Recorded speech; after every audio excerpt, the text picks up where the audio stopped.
ಇಡೀ ಜಿಲ್ಲಾದ್ಯಂತ ಉಗ್ರ ಪ್ರಮಾಣದ ಹೋರಾಟ ಮಾಡಿ ಇಡೀ ಜಿಲ್ಲೆ ಒಳಗೆ ಜನಾಂದೋಲನ ಮಾಡಿ ಸರ್ಕಾರಗಳನ್ನು ಅಳಿಗಾಡಿಸಬೇಕಾಗುತ್ತ ಎಚ್ಚರ. ಬಾಗಲಕೋಟೆ ರೈಲ್ವೆ ಮಾರ್ಗದ ಸಂಬಂಧ ಮಾನ್ಯ ಜಮಖಂಡಿ ಭೂ ಸ್ವಾಧೀನ ಅಧಿಕಾರಿಗಳನ್ನು ಭೇಟಿಯಾಗಿ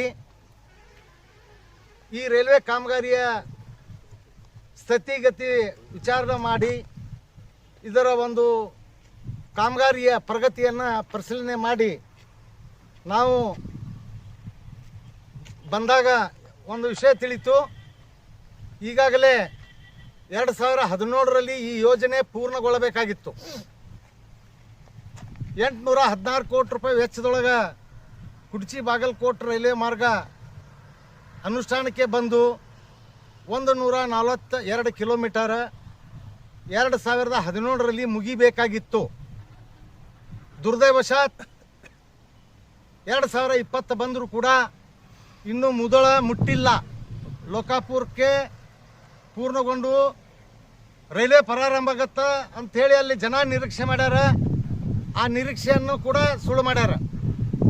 ಅದರಂತೆ ಲೋಕಾಪುರದಿಂದ ಯಾದವಾಡವರೆಗೆ 203 ಕೋಟಿ ರೂಪಾಯಿ ವೆಚ್ಚದೊಳಗೆ ಟೆಂಡರ್ ಕರೆದು 2 ವರ್ಷ ಆತು. ಅಲ್ಲೇ ಕೂಡ ಕಾಮಗಾರಿ ಅಮೆಗತಿಯಲ್ಲಿ ಸಾಗಿದೆ. ಅದರಂತೆ ಯಾದವಾಡದಿಂದ 26 ಕಿಲೋಮೀಟರ್ಗೆ ಅನ್ವಯಿಸುವಂತೆ ಅಂದ್ರೆ ಜಮಖಂಡಿ ಈ ರೀತಿ ಅಮೆಗತಿಯಲ್ಲಿ ಕಾಮಗಾರಿ ಸಾಗಿದರೆ 27ಕ್ಕೆ ಆಗೋದು ಅನುಮಾನ.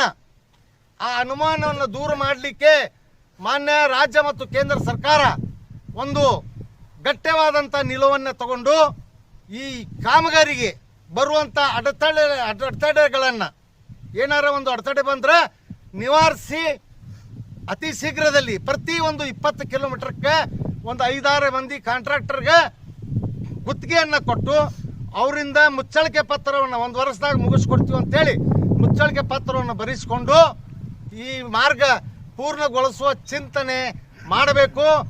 ಇದು ಯೋಜನೆ ಮುಧೋಳದ ಗೋರ್ಪಡೆ ಮಹಾರಾಜರು, ಜಮಖಂಡಿಯ ಪಟವರ್ಧನ ಮಹಾರಾಜರು, ಇಲ್ಲಿ ಆಗಿ ಹೋದಂಥವ್ರು ದೊಡ್ಡ ದೊಡ್ಡ ಮಂತ್ರಿಗಳು ಕನಸು ಕಂಡಂತ ಕುಡ್ಚಿ ಬಾಗಲಕೋಟ್. ಈ ಕುಡ್ಚಿ ಬಾಗಲಕೋಟೆ ಅನುಷ್ಠಾನಗೊಂಡ್ರೆ ನಮ್ಮ ಬಾಗಲಕೋಟೆ ಜಿಲ್ಲೆ ಅಷ್ಟೇ ಅಲ್ಲ, ಅಖಂಡ ಉತ್ತರ ಕರ್ನಾಟಕದ ಸ್ವರ್ಣ ಯುಗ ಪ್ರಾರಂಭ ಆಗತ್ತ. ಇದರಲ್ಲಿ ಎರಡು ಮಾತಿಲ್ಲ ಅಂತೇಳಿ ನಾನು ಸರ್ಕಾರದ ಪ್ರತಿನಿಧಿಗಳಿಗೆ ಎಚ್ಚರಿಸಿ ನಾನು ಇವತ್ತು ಎಲ್ಲ ವೀಕ್ಷಣೆ ಮಾಡೀನಿ. ಕಾಮಗಾರಿ ಭಾಳ ವಿಳಂಬ ಐತಿ, ಸೀರಿಯಸ್ ತಗೋರಿ. ಎಲ್ಲಂದ್ರೆ ಇಡೀ ಜಿಲ್ಲಾದ್ಯಂತ ಉಗ್ರ ಪ್ರಮಾಣದ ಹೋರಾಟ ಮಾಡಿ ಇಡೀ ಜಿಲ್ಲೆ ಒಳಗೆ ಜನಾಂದೋಲನ ಮಾಡಿ ಸರ್ಕಾರಗಳನ್ನು ಅಳಿಗಾಡಿಸಬೇಕಾಗುತ್ತ ಎಚ್ಚರ. ನಾ ಕುತುಬುದ್ದೀನ್